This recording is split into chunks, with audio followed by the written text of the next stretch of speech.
Hey, what's going on YouTube? Welcome back to my channel. Today, I've got a nice, entertaining, awesome, cool video for us all here today. We're going to be watching some scrims, not really scrims, kind of just private match games, practice games, whatever you want to call them, full pro lobby. We've got Firstkiller, we've got Beastmode, we've got Gyro, Garrett, Daniel, and Jstn. How could I forget Jstn? These 6 players played a couple of series against each other. We're going to be taking a look at one of the series they played. It's a best of 5 series, and we're going to be taking a look at each replay from a different player's point of view. I think this is a really cool video to do because going into Worlds here in a couple of weeks, these are all players to look out for from North America. So let's see how in form all of these players are looking right now. Let's get a good idea of what we can expect going in the Worlds. Hopefully they're all looking real sharp because I love all these players and I hope they all do really well at Worlds. But first we're going to start off on Beastmode's POV. So without further ado, let's get into it.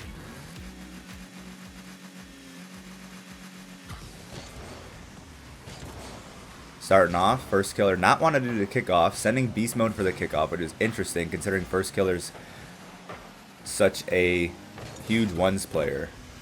Obviously not as much recently as in past seasons, but you still expect Firstkiller to have probably the best kickoff on this team. So interesting that they sent Beastmode to do the kickoff there.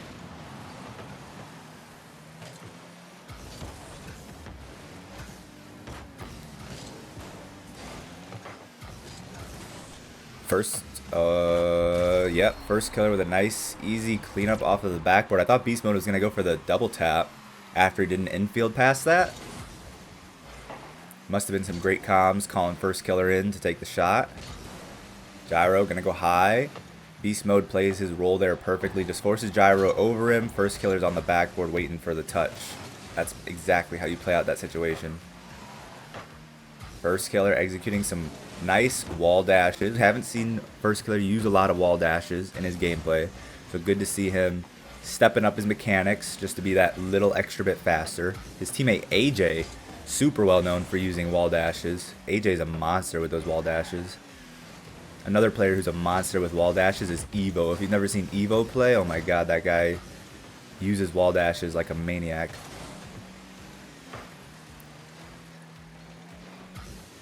Alright, Beastmode last in the back half for a minute, has to buy time for his team, does so well. Wasn't afraid to challenge that ball off of the backboard there. If he would have missed or gotten beat on that challenge, would have been a goal. But confidently challenges, gets his teammate some time. Now they're on offense. Jstn going for the double, couldn't do it. Beastmode, ooh, wow, pure mechanics. Not the best first touch there. Has to go up for it again and reads it beautifully and swiftly. Oh man, absolutely destroys Garrett on the challenge and double taps it off of the sidewall. Beastmode looking like Beastmode. Absolutely being a monster right now. Daniel doing Daniel things. Wow, look at him. We're going to definitely watch one of these games from Daniel's POV, so that's to come. Beastmode could have scored that. Might not have known that that was an open shot. He might have just been going for any sort of touch, but that was open if he could have put that on target. Setting up Jstn really well with that touch.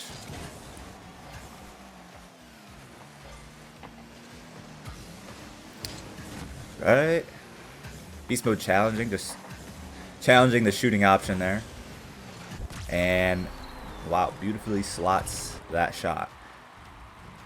I didn't think that net was open, honestly, so good on Beastmode to realize he could score that. I thought the defender was going to be able to get back in time.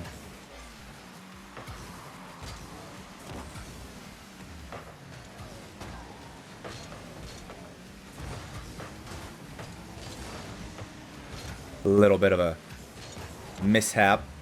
Kind of rotating into the play there was Beastmode.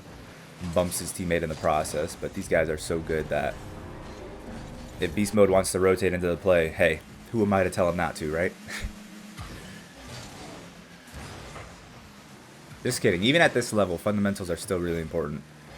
You can get away with a lot of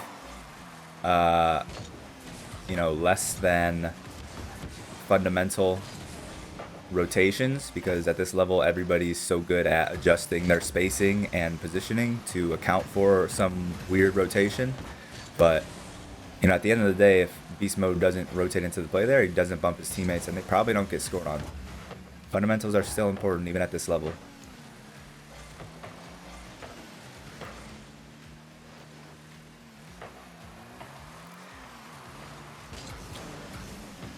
Oof. Beast mode's gotten faked by Daniel twice now, going low underneath him. It's kind of the caveat to playing so quickly, is you are prone to getting faked more.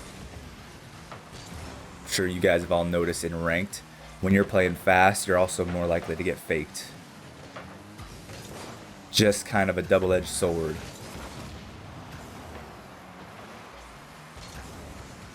Also, can be a tip for you guys if you're playing ones or playing twos or even threes and you're noticing you're getting beat to everything, or somebody's just rushing every ball. Try faking them. Players who are playing really fast, kind of no hesitation whatsoever, challenging every ball as fast as possible. Fakes work pretty well in that situation, at least a couple of times, until they start calling your bluff.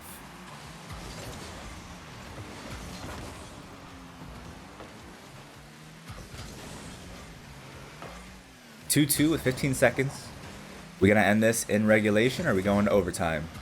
This is a good chance for the blue team, but they're slow to get to the ball, and now Daniel's in a 1v1 with Firstkiller. Ooh, beast mode absolutely sniping that shot. Wow. Jesus, his shooting has been great this game. He's looking like Firstkiller, honestly. Firstkiller known for being able to absolutely boom the ball on target from any position out of nowhere. That's exactly what beast mode was doing this game, so beast mode shooting looking great.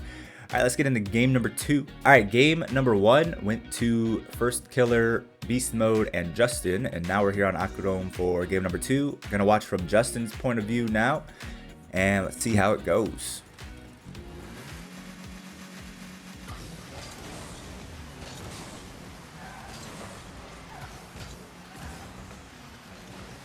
Not sure how I felt about Jstn's kickoff there. I'm not really a ones main, and my kickoff is not the strongest per se, but that kickoff definitely looked a little weird from Jstn. I don't know if anyone here is a very strong ones player. Give me your thoughts down below on Jstn's kickoff there. Did that look like a good kickoff or a bad kickoff? Because from the untrained eye, it kind of looked like a pretty shaky kickoff from Jstn there.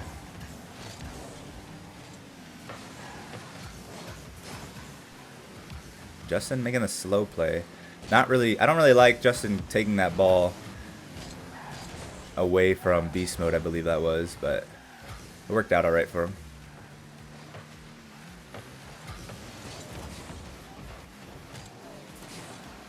Jstn trying to get Garrett into a rule 1. Trying to get his teammate into a rule 1.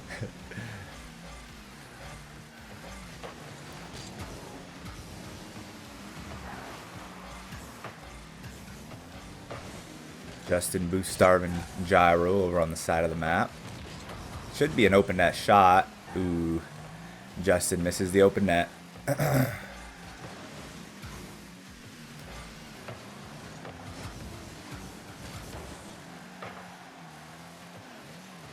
Already noticing huge difference in gameplay from beast mode to Jstn. Beast mode was supersonic pretty much the entire game, rotating pretty wide so that he can rotate back into the play, maintaining his supersonic speed the entire time. Jstn, though, has been much more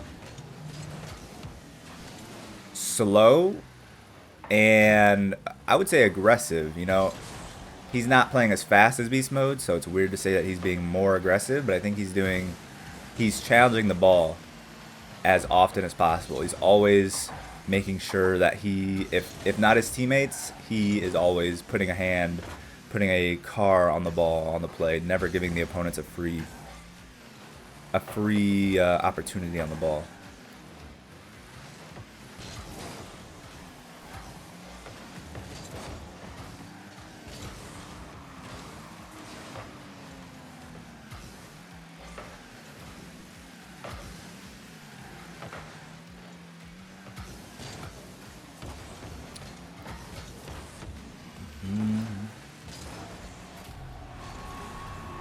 Jstn not able to keep control of that coming out of his half. Ends up giving the ball to, I don't know who that was. And I also don't know if that should have been better defended in the net. It looked like there was some aggressive bumps going on in the net there that left that shot open for whoever that was.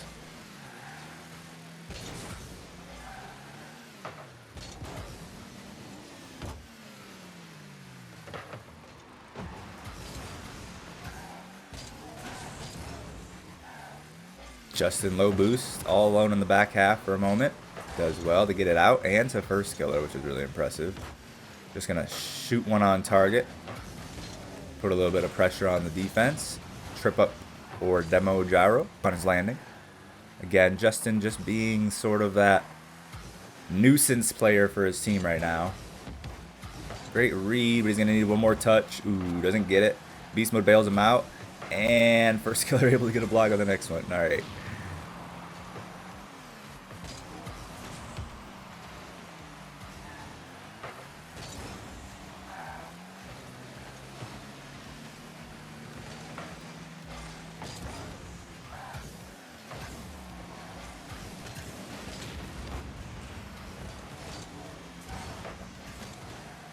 Ooh.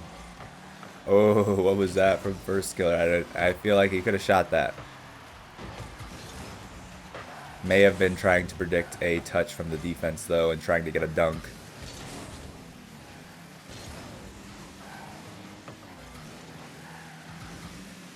Jstn's not really doing a whole lot this game except challenging the ball, which is alright. You don't need every single player on the team to be making all-star plays, especially when you got Beastmode and Firstkiller on your team.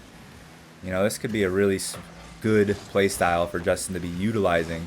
Because if you've got all three players on the team trying to make all-star plays all the time, and nobody's really just focused on making sure that the ball is getting challenged, you could be leaving yourselves open to be getting scored on a lot more than what we've seen so far.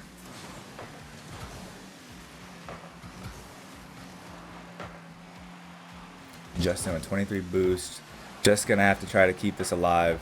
Firstkiller pops it up. Beastmode. Oh, wow, that's really close. Oh, good try. Good effort from Beastmode. That bounce off of the backboard just doesn't give him enough space to be able to slot it in. All right, so the series is 1-1 now. 1-1. All right, game 3. Let's finish off the blue team's teammates, players' point of views with Firstkiller. Then we'll start watching players from that orange team. Game 3, series tied 1-1. Whose kickoff was that?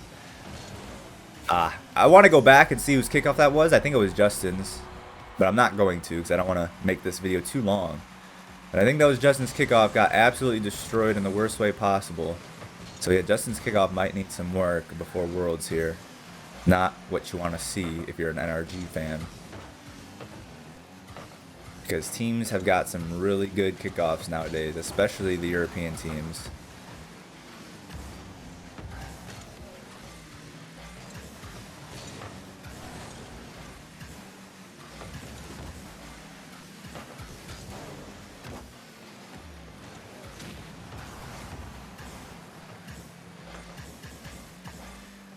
Firstkiller, boost starving the orange team on his way out of his rotation there. Goes for the pre-flip, gets the dunk at least.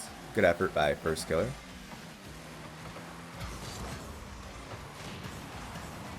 This is a dangerous ball here.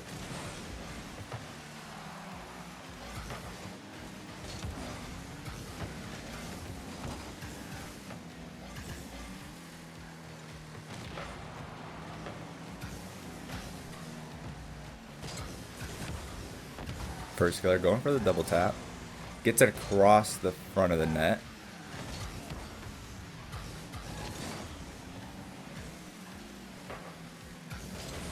Notice Firstkiller rotating straight back into the offense. Even though that Jstn was next in the rotation. And Jstn, as we saw from last game, on this roster has really just been playing more of a support role. Supporting Firstkiller and Beastmode, letting them be the offense if they want to be.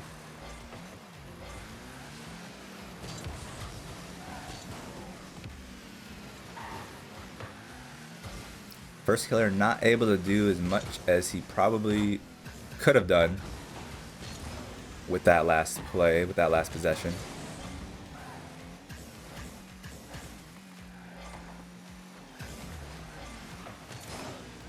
Firstkiller should be going up for this. He's really hesitating. You don't like to see that from Firstkiller. He had beast mode behind him the entire time, but hesitated super hard to go up and challenge Garrett. Made that play super dangerous. That's crazy. You don't really expect to see that at a professional level. Such hesitation to challenge somebody who is setting up a flip reset straight in front of your box. So even at these pro levels, you see a lot of fundamental mistakes, but the only difference is, again, when you've got an entire lobby full of professional players, a lot of the time, not all the time, and that's when you get scored on, when it doesn't work out this way, but a lot of the time your teammates are able to cover for your errors in rotation, in judgment, in challenging, because they're just so good. They're able to adjust their positioning, bail you out with mechanics, or you bail yourself out with mechanics. Good passing play attempt there. But yeah, man, you're even seeing at this level how important or how useful a little bit of the fundamentals can be to keep you out of some dangerous situations. And I still think that's why NRG was so good when they were at their best. Because they are three players who very much so just stick to the fundamentals, fundamental rotations.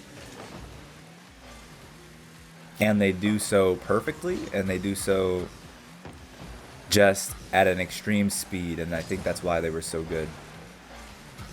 But enough about NRG, that's not what this video is about. I do hope to see them do really well at Worlds, though. I hope they've ironed out their kinks in their strategy that they had been working on. I would hate to see NRG go into Worlds with sort of an incomplete plan of action, an incomplete play style change. Gyro, not the man you expect to see pulling off an air dribble flip reset, but he does so and gets it past the entire blue team.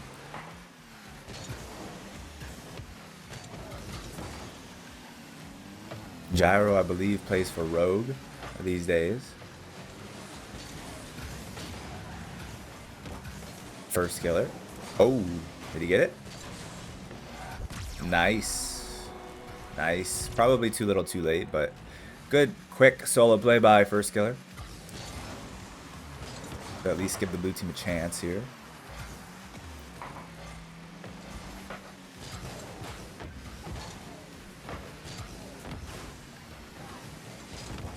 Great pass. That's a beautiful pass.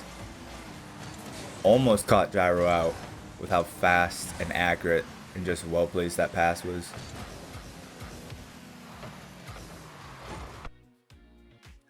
Alright, and that's game 3 going to the orange team. Let's hop into game 4 and start watching the orange team and seeing how they're winning all these games. Alright, game number 4. This game we're going to be watching from Garrett's point of view. We were just talking about NRG, so I think it's fitting that we see how Garrett's doing. Personally, I had been saying it since the very start of NRG's struggles that I thought that Garrett was, in particular, the player who was being the most lackluster on the roster when they were struggling. They may still be struggling. I say were, but struggles could still be present. So I hope Garrett's doing a lot better. It's good to see that he's at least in these scrims with a very high level lobby. Yeah, when I was watching NRG back when they started to struggle, I just felt as though Garrett was getting beat to every ball that he went for, challenging some balls that he shouldn't.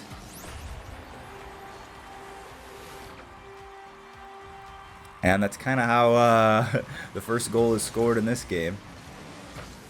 Not what you want to be seeing again as an NRG fan.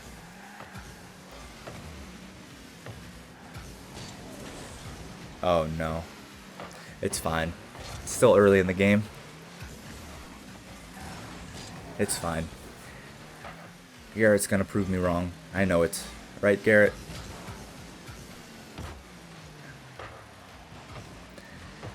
Garrett just going for a shot on net. Not sure that's a touch he wanted. I think he would have preferred to have set himself up for a double tap there. Goes up for that ball. Completely comes up shorthanded.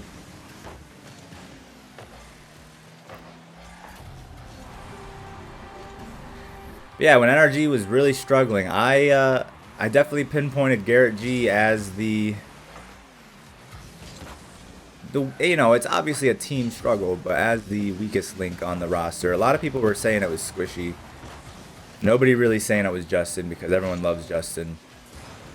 But people thought very heavily at the start of NRG's struggles that it was because of Squishy, and I completely disagreed. I thought Squishy, you know, throughout his entirety of a Rocket League player, I'm a huge Squishy fan, not just because the name Squishy, but I think I haven't seen him play in a long time, but since the last time I saw him play, which was probably around when NRG started struggling, I still thought he was one of the best players in the world. When everyone else started saying that he was washed, he's got top tier game sense and IQ. He's got top tier mechanics, which people don't get to see, especially this newer generation of Rocket League fans, because for the last couple of seasons Squishy's been much more of a support player, but he is a player who has the capacity to do anything that he wants with the ball. Anytime he's left in a position to make a solo play, he can work absolute wonders.